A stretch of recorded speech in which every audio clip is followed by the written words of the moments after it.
Jinx. Yo, Mia LaCroix. Oh. Hello, I'm Chidera. Hello, I'm Chantalay. Hi, I'm Riley. Hello, it's Chidera, and welcome back to I Can Relate, a podcast for teens, about teens, and by teens. I'm here with Chantalay and Riley. Chantalay is new to this season 2, and go ahead and introduce yourself. Hi guys, my name is Chantalay. I'm really excited to be here with you guys. Wonderful. Hello, Riley. How are you? I'm doing very well. I'm very excited to be back. Awesome. So today we're going to be talking about social media. And really just the real us. So Riley, do you want to start things off with the first time you got social media and what was the app that you used? It's very hard because what defines social media is my first question. That's a good question. What does define social media to you? Or how would you define it? Because if we're getting specific, I would say Pinterest was my first social media, but I had 0 followers, 0 friends or whatever. I just like iFunny. That was it. But later, I guess, 7th grade, I got Instagram for the first time. And Musical.ly. Musical.ly's a good one. Rest in peace. But yeah, I think that would probably be it. Yeah, me too. I got Instagram. I think that was my first social media app from what I can remember. I think I also got Facebook when I was like 7 for like 2 seconds and then deactivated the account like when I was really young for some reason. But what about you, Chantalay? I think my first social media was, I want to say Instagram. No, false. It was Snapchat. Snapchat. Yes. That had to be my second or third, but I never posted on there because I never know what to put on my story. Like, It's weird. But I don't know. That's super cool that we all have that same interest of Instagram. How'd you guys first start using it? Like, what'd you guys start to post when you first got the app? Ooh, I was really cheesy. I think we all were. Yeah. I was in a stage of my life, like I was starting middle school, and I was just wasn't myself. I wasn't being my true self. I was trying to impress like everyone else. So I remember like making like collages of my friends That's and like cute. putting and like posting it, or I would like take their photos and like pick like a song that reminded me of it, and then I would make like I don't remember the name of the app, but you can put a bunch of pictures and put the Flipagram? Flipagram, and I made one, and the song. It was really cute. I don't remember the name of the song, but it was like, this song reminds me of you guys. And I remember posting that stuff on Instagram. Yes. That is adorable, honestly. I think the first time I started using Instagram, I just posted random stuff from what I can remember. But did you guys ever, like, I don't know, start to take Instagram serious to a certain extent? Because you said how you were trying to impress everyone. So was there a certain moment where you felt like, oh, I have to portray myself in some sort of way to sort of get that acceptance? I don't think so. I think after I started doing that, then I reached a point where I was just like, these are people I shouldn't even be trying to impress. Obviously, like, they're not good for me. I'm not good for them. Like, they're not interested in being friends. So I eventually just deleted it and for a while, I didn't have anything posted on my Instagram, just because I didn't know what to post, and I thought like nobody was interested in it. So yeah, there was a point I was just like, just forget it, like, be myself, just stop trying to do it. Have you ever like reached that point, Riley? Yes and no. My first Instagram account, I was a 7th grader, so it didn't really hit me like this was a social media website. You got to be careful what you share, whatnot. I mean, not that I'd share anything inappropriate. I think cringy now. I can't even deactivate the account. I had a Snapchat filter of me with the corn on the cob thing, Happy Thanksgiving or whatever. But I think there was a certain point I had to figure out what it meant to have a follower on Instagram and a friend. Interesting. Can you talk about that a little bit more? Well, yeah, I had some rough middle school experiences, and so having those people follow me on Instagram had pressure on me, like what I gotta share, what should I wear. That rhymed. I didn't mean to do that. You're rapping here. It wouldn't be a fun rap, but yeah, there was just a lot of expectations and pressure, and it was really damaging for my mental health, I felt like. Absolutely. And so I actually got rid of that account and didn't come back into Instagram until last year. And Really? it was really good for my mental health to do that. And now coming back to Instagram, I'm more cautious. And even like this summer, I'm going to go through, get rid of some people that I'm like, I don't really need them in my Instagram, nor do I feel like I need to share my lives with them. So That's like a good cleansing. Yeah.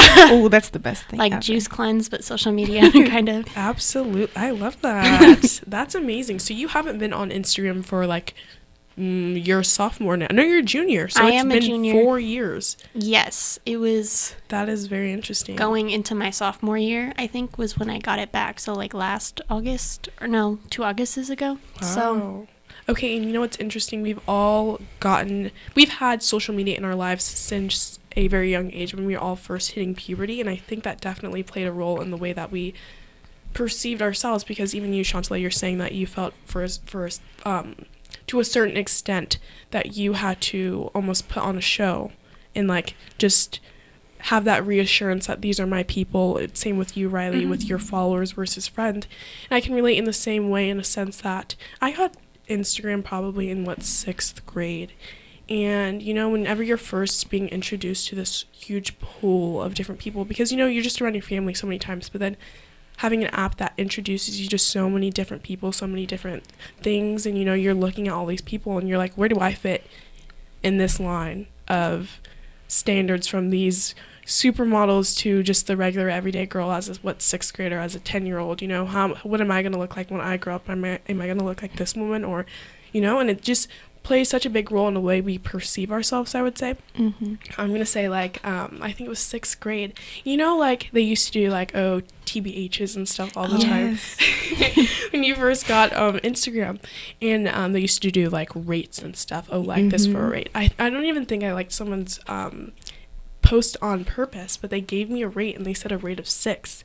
And I'm like, I don't see it. But no, at the time, you know, I was like, 12 years old. And I would say definitely when I first got Instagram, it made me insecure in a sense, because it's like, it changed the way I perceived myself in a sense, because I felt like so much more judgmental.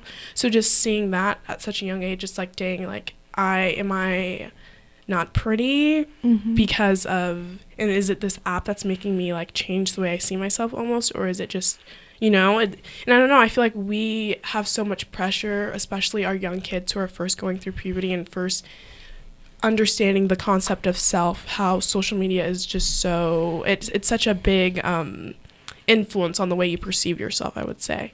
Have you guys seen the documentary with Paris Hilton? And she, it's on YouTube. It kind of talks about her, like, she goes through this camp, and when she's younger, she gets in a lot of trouble. It's this whole thing. Have you guys heard of that? No. Okay, well, she was talking in her room, and she was just saying how, you know, social media, she was a big influence in social media in the 2000s. And she can't even imagine now with like 3rd graders having access to all these filters on Snapchat and stuff, and people are getting Botox to look like their Snapchat filters. And what do you guys think about that? Do you think that it really has an influence on the way that you perceive yourself? I think it truly does, because someone could say like, oh, their body is so perfect, I want to look like them. And in reality, it's like, you know, be happy with who you are, because then they'll go out and try to get all these surgeries and spend all this money just to like receive the look that they are admiring on someone else. And if they're not happy with it, they're just going to continue to try to find ways to, you know, fit that look, and it could be dangerous eventually, instead of them trying to find like that happiness within themselves. So there's definitely pressure out there. I think people forget, too, that when we get social media at like 12, 13, 14, whenever, is that you're still growing into your body. And so Absolutely. to think that you could have the perfect body at 14, it's so unrealistic. I know. And just like, especially in the summer, when everybody posts those bikini pictures. Yeah. You get I don't know about you guys, but I get super self-conscious, like, well, I don't like my stomach a whole lot. I wear crop tops, but I always like pull it down or like do that. And then the expectation to have the bikini summer body or whatever, especially with quarantine. Oof. Yeah, let's talk about quarantine. No, honestly, I think that's really interesting. And even Like, considering social media, when we think about like the public me versus the real me, do you think there's a difference between the two for you guys, or for anyone in general? Do you think that's a difference that we see within people? Most definitely.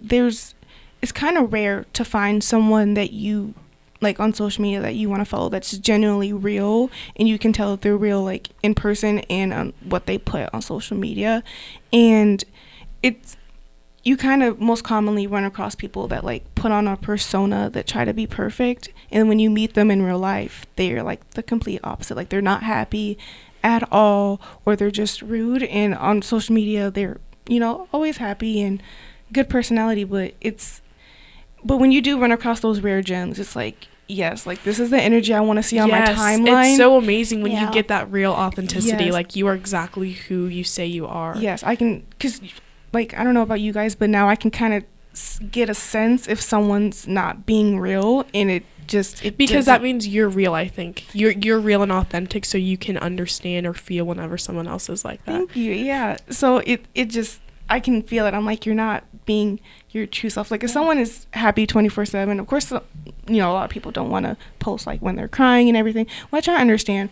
But like I said, you can just sense it. Like you're not. This isn't really Exactly. you. Like you're trying to like Exactly. You fit into a bubble or something. Right, you have some people who have such loud mouths on social media, but Yes. when it comes down to even sitting, having a genuine conversation, you can't even look me in the eye. But for some reason, you are so quick to be loud on social media. And I feel like in that sense, it's kind of an outlet for people who feel like they don't have a voice. They can use that and project their opinions, but also it can be damaging because some people, there's no real limit to that. Like TikTok, for example, when we see so many people who are going out and doing these things, trying to do so much on social media to have some sort of platform, to have some sort of platform where they can say, this is who I am, this is me, but they're almost taking it too far to keep up with some sort of persona, and we see that so much today. Have you guys seen any like super crazy TikToks that you're just like, Yes, most definitely. Someone licking ice cream in a store and then putting it back. I remember and then that. people repeating the same action, like it's actually acceptable and okay when it's not at all. Like you don't want to be known for that. Exactly. The most prevalent example I can think of was I was in 4th grade at the time, so everybody's stupid in 4th grade. Everyone's all that in a bag of chips, whatever. But in 4th grade, there was a trend in my school. They called it the Set Yourself on Fire Challenge, where you would get in a shower, light yourself on fire, and then you'd come back to school with like 1st, 2nd, or 3rd degree burns. What? And then people would give you money if you went to the hospital, or it was just like a thing in my school. I never did it. 4th grade. 4th grade, yeah. Wow. It You got guys are some fire 4th graders, huh? we were all pyromaniacs, but I just took that with me. Like, why are you doing that? What do you benefit from that except maybe a few dollars? Which, if you're that in need of money, hit me up. I mean, what are you gonna do with money as a 4th grader, honestly, besides buy Exactly. candy? Like, Exactly. I'm confused. But that's super interesting. Like, that goes back to the whole thing of public me versus real me. Because I remember seeing another TikTok. It just becomes so toxic, and like for some people, where they can't differentiate the person they want to be on social media from the person they want to be when they're standing in front of a significant other or any other person talking. And I remember seeing a TikTok of this girl. She's using like traumatic moments in her life and just putting it out there on social media. And I get that if that's something you're comfortable with, but I don't know about you guys, I get so uncomfortable when people try to use their tragedies as some sort of like funny platform. She like said, thinking about the time my ex-boyfriend raped me and did all this stuff last year, and she's like dancing to some funny music in the background, but I know you're actually hurting on the inside. Like, you don't need to go so far to put yourself out there to get some sort of fulfillment for like filling up an empty void, in a sense, for me. Right. I feel like a lot of people use social media to fill an empty void. How you were talking about Chantelay, you see some people who are crying on Snapchat. We see that a lot today where people use social media as some sort of diary. Do you guys see like people on Snapchat post like a lot of like personal stuff sometimes, and you're just like, I don't want to name drop or anything. I have a person that I know that 15 just got out of a year-long relationship for like a freshman in high school, so you know how that is. They're one of those people that will always put 11:11 or my girls, my bae. And they just recently broke up with their bae. And so they posted on their Snapchat story, like, gonna light all his stuff on fire. Wow. And it was crazy because then later she posted him responding, being like, I want my stuff back. Please don't light it on fire. And she still did it. It's crazy what social media does. And I really had to question, like, why do you feel the need to, one, share that, to do that? okay, what do you guys share on your social media? If I'm out with my friends, just having a good time, I post that. But if, like, I'm going through, like, I keep personal stuff personal. Mm-hmm. I don't like to put it on social media because it's not everyone's business, you know? You just tell who you want to tell. Yeah. And so I, like, when I'm hanging out with my friends or, you know, if there's, like, a good song I want to share with everybody, just, you know, stuff like that. But I don't share deep personal stuff if I don't want the whole world to know it, because everyone can screenshot and next thing you know, it's like blowing up on Twitter. You're like, I did not consent to that. But then again, it's like, I put that on there. Yeah. As soon as you hit share, it's not up to you. It's up to everyone else, which is the really scary thing. There are no limits. No. Yes. And I mean, even with Snapchat, it'll tell you if you screenshot or whatever. You know, there's always like things to work around that too. Like you can turn airplane mode on and then no one can see what you do or whatever. But I personally have not really shared anything on my social media recently, and it's just because I've been going through some, like, just busy end of the year stuff, like mental health break, whatever it is. Especially during the month of May, it's always definitely for students. But it's also been really nice just because I don't post all the time, and it's not like fancy or anything. I'll be like, here's my dog. Your feed's been blessed. You're welcome. Or hang out with Chantalay a lot, so I'll post pictures of us hanging out or whatever. But yeah, I think we had a conversation one time. I was going through not a great season, and I didn't share anything like. I love how you described it as that season. I described something. Well, everybody goes through seasons. It's not permanent, and even things that are permanent, it's something just to overcome, not carry as like a burden. It's just a part of you, who you are. That's my philosophy. Absolutely. But yeah, I think what really stuck with me in that conversation is that on social media, or just in general in life, the people who you think are like the happiest probably cry the hardest and deal with the most emotional stuff because they're just putting on that for them. So even like outside of social media, who you are, you don't really know unless someone opens up, which is really crazy. And so I feel like sometimes social media is that outlet to be like, this is how I feel, this is what I'm doing. Like when we think about celebrities in our day and age, like what Miley Cyrus, even Addison Rae, you see all these people who, or even Charli D'Amelio, you know, we see how they get bullied so much when these are people who are just normal people and just happen to, not Miley Cyrus, but like Addison Rae and Charli D'Amelio, just randomly, you know, get famous from TikTok, and they have all this pressure to constantly post, constantly do this and be some sort of person. But you see them in other videos where they're crying so hard because of how mean people are being to them. And you see how that affects them so much by people's words and how other people are commenting on their posts. And I don't know, I think that's so interesting how you would think that the happiest people, even Miley Cyrus, you know, we saw her at one point. I remember seeing her, I don't know what grade I was in, but like she was singing the song like I Can't Be Tamed, I think. Oh. Yes. And then like 2 seconds later we're seeing her like singing We Can't Stop, and you just see that huge shift from where did it go from here? What was this from your platform, or was this like something internal, you know? And we just see so many people who have that facade, that two-faced of I'm so happy, when in reality it's like, no, I'm really not. I just want to feel something. Exactly.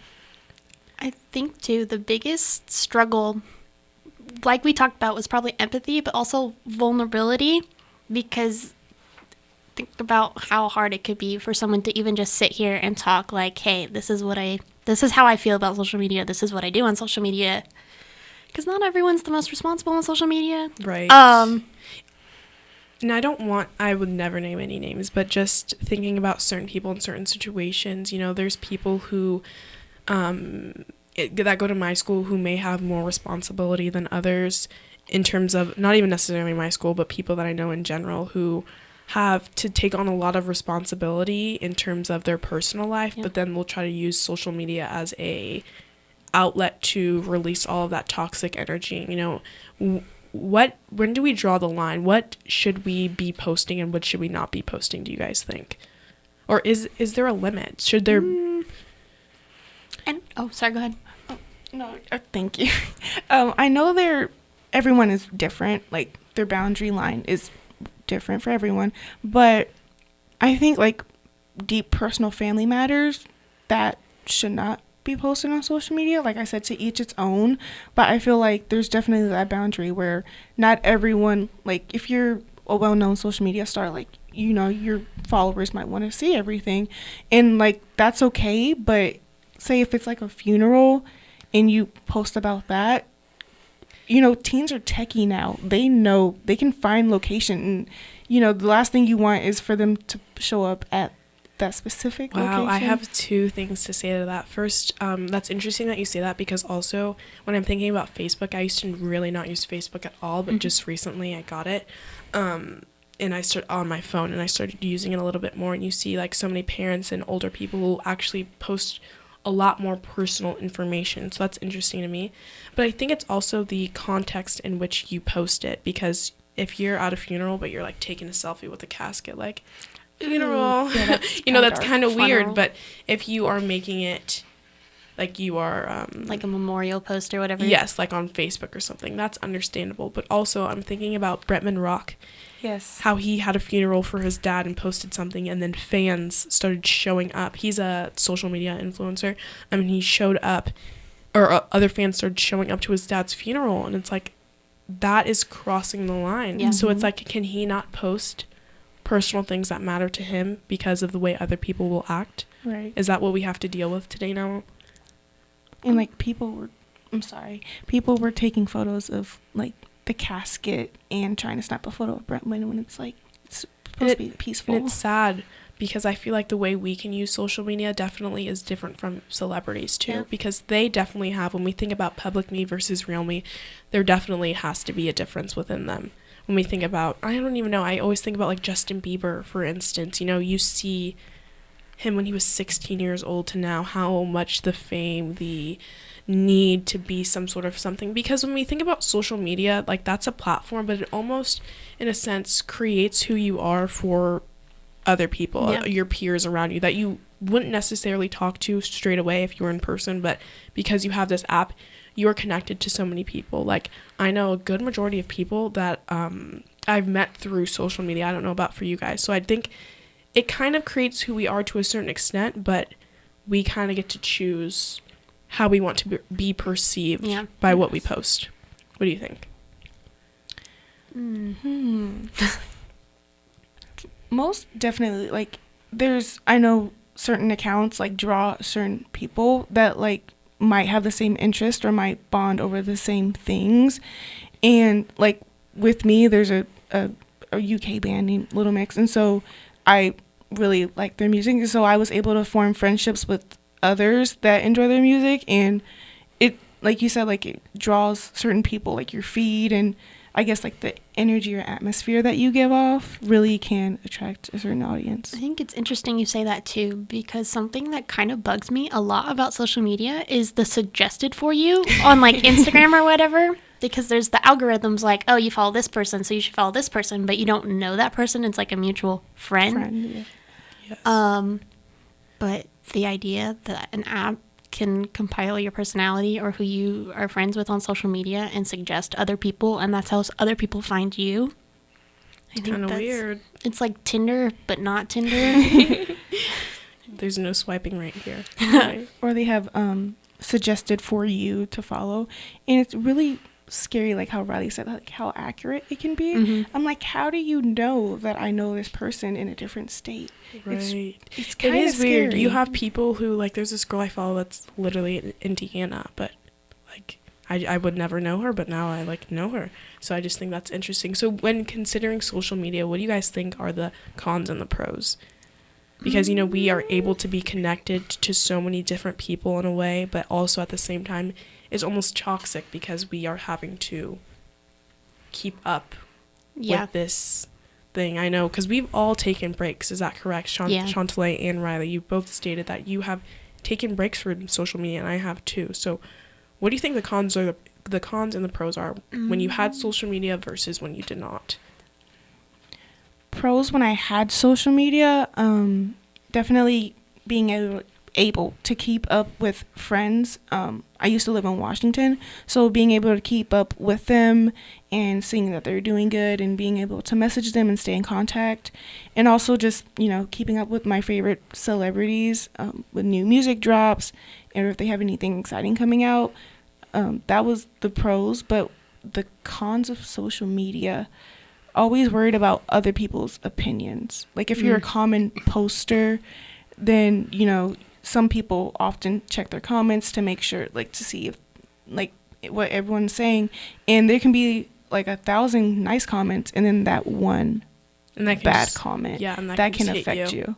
And it's pretty big how like much that can affect you, and it's really scary. It is. Do you guys think that you went through a phase when you first kind of got Instagram or whatever, where you're looking at like who's watching you, who's liking your post, who's seeing this? And it's like, for me now, comparing it from then to now, it's like I could not care less who's watching me, because I'm like literally watching myself. I don't have time to even consider another person's opinion. But I feel like growing up with social media, it's like I need to consider this person's opinion. I need to take every single comment into account, because it's almost like you're shaping the way that you're going to see yourself in terms of what other people are saying. And we always want that gratitude from someone else, like, oh, you look pretty on this selfie and stuff like that. But it's like, can we just think that we're pretty without someone having to comment that, you know? Right. I had to make a rule for myself when I got Instagram again, is I'm not allowed to check to see who views my story and who likes my post. And that in itself has been such a huge like mental health break, because it's like, it's also funny too, because someone will be like, you like that, and I was like, I did what? And then they're like, it's just so freeing to be like, I share what I want to share because I'm excited about this, or this is what I'm passionate about, and not for others. It's for me. It's my platform. It's my opinion. And I think sometimes it's so easy to get lost in that, which is probably the biggest con, because even when you're like scrolling through those explore page and everyone's like fake staged or whatever for like something someone shared, it's just so crazy, like the amount of hate people have on social media, because they can use the screen as like fade out. I don't know if that's the correct word for it, but I know what you mean.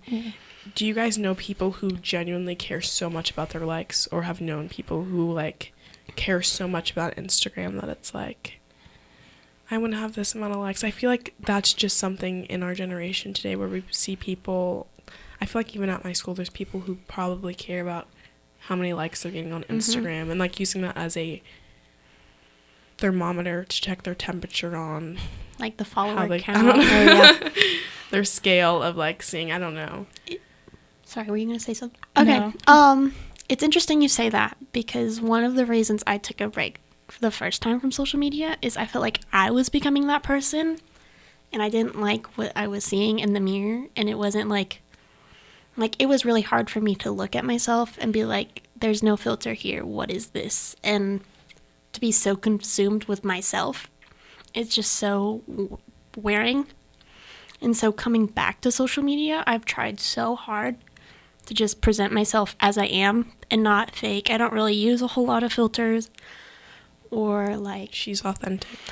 Yeah, it's also not easy, because then you get super nervous about what you share, and it's like, no, because putting yourself out there, being vulnerable, like taking a selfie and literally posting on Snapchat, that's you being vulnerable, I think, because it's like you think that you look good right now, but then you're like putting yourself out there for a whole bunch of people to see, and like that's kind of vulnerable, because, you know, sometimes I'm like, oh, am I a 6 out of 10? But then literally I shut that down so quick, and I'm like, no. You're but queen. I don't. Thank you. I don't think like that anymore. But I know there was a certain point in my life where I'm like, am I good enough? Am I this? Am I that? Am I that? And it's like, enough is enough. So I think that's super interesting that you taken a break, that we've all taken a break. I'll kind of talk about my background. Also, Riley, a person that used to work with us at Chick-fil-A, I know that they actually no longer have social media anymore because they talked about how it led to comparison and so many things for them. And I was just like, social media, it really, when we see like there's multiple people that we know who have taken breaks because it has become such a toxic environment. And I know for myself, it was a junior year. I've taken about like 3 or 4 breaks, about a month each. And I know, especially over quarantine, the first month I didn't have Snapchat or TikTok or Instagram. And I think that the first time I did it, this was like halfway through junior year. I was so focused on school and so focused on like just getting stuff done and doing other things. And the second time, it just really just set into perspective. Like sometimes I really consider every single day just deleting all my apps because I feel so much more like free in a sense that I'm just being held to keeping up with something. Even though like for me, I have a Instagram where I post like fitness stuff and what I eat in a day, and like that's something I enjoy doing. But it also becomes this environment where it's like, can I just enjoy it without having to share? Yeah. Can it just be something that I can live in the now? I feel like social media makes us not be able to live in the now because we are trying to take a picture, do this, and then have it for later. I remember in middle school, sorry, I'm going all over the place, okay. But in middle school, they had to ban us from taking pictures after school because every single day for months on end, kids would just stay after school and take pictures to post on Instagram, and it would be like just your feed of like all these different middle schoolers taking pictures. And I'm like, that's just so crazy to me. That's just become such a big thing that we are having to use every day. Right. And me and Riley have a mutual friend named Chelsea, and she has a tattoo on her knuckle that says "Be here," and it kind of reminds her to stay present. And I actually carry that with me, like when I'm with Riley or when I'm hanging out with my girls. Then I, in my head, I'm like, you don't need to pull out your phone. It's actually the memories that I like remember the most. Yes. Then. I don't have my phone, and it's really crazy. Like when I sit back and think about it, I'm like, I wasn't on my phone at that time, and that memory is really strong, and it's one of the best memories, and it shows a lot, actually. Yeah. It does. It's also like a very pro-con type thing because some of those memories you're like, oh, I wish I could remember that certain thing a little better. Yeah, because everyone's like pictures or it didn't happen. Yeah, my favorite memory from last summer is we were hanging out with a bunch of our mutual friends at my pool. And we didn't take any videos or pictures of anything until like right before we were leaving. So it's just like a big group picture of all of us laughing and smiling. I have it framed with all my family pictures and stuff. And it's just so special to me because it was a moment where we could like take everything aside and just laugh about the summer and the year. And yes. I think taking a break from social media just makes you so much happier. Honestly, I feel like it would be for anyone. Even if you don't even use it that much, it just makes you be so much present in like everything you're doing instead of scrolling through Facebook while you're eating breakfast. You're just enjoying your bagel. You're just literally being there and being able to just breathe when you wake up in the morning. So social media shouldn't be this big thing. I feel like it should just be it should be so fluid. Like I took this picture and I like it, I posted it. I'm not even considering what you're having to say about it, but I liked it. Oh, I'm sorry. No, you're good. I kind of do a thing where I'm in the mindset now where I'm like, if you like what I post, then you like what I post. If you don't like it, the unfollow button is literally right there. Absolutely. And I've learned like during quarantine, the first 2 hours when I wake up, I don't check social media. It's so freeing because when you first check it when you wake up, what are you going to do? You're going to compare yourself to those people. But you shouldn't want to start your morning off like that. You should want to start your morning off being you and being free, and it's really relaxing. Absolutely. That's interesting that you say that. Okay, so I just feel like this topic is so important because social media is so prevalent in our generation, Generation Z. We've had it since before we can remember, honestly. Yeah. We've always had this little app, this little thing that connects us to virtually anyone around us. And I think that we need to be the ones to say how this is going to be used, how we will utilize social media, because there are so many benefits when we think about, us sharing this podcast. We are able to have so many more listeners, start so many more conversations by or through social media when we share this, but it also can become such a toxic environment of comparison of, and that's the thief of joys, and we're constantly seeing that. And with social media, because there are no limits, your comparison is endless. So I think that we have to be the ones to say, this is what I'm going to use social media for. This is what it's going to be for me. Whenever I post something, I'm like, is that what I represent? Is that something that it's true to me? Is that something that I would be okay with my children seeing? Because, social media is here to stay. So we have to get a hold of her before she runs wild, I think. What do you guys think? I definitely agree with you on that, like, spreading awareness on certain topics that are going on in the world. Like, definitely, like, wanting your social media to reflect what you like, what you want to bring awareness to, your opinions and everything. Just, like, really being honest with yourself and with everyone that is, like, quote unquote watching you, I guess. Yes. I think that it's important to remind yourself that whenever you get a notification or whatever, you're not tied to it. It's not your personality. And some people really tone in on that. Like, my life is my phone. My life is my social media. Right. And just, I don't even know how to phrase this without being very rude. Say it. Oof. See, there's that fear of people are going to hear me. And so it's things you don't even think about just self-consciously like that. Yes.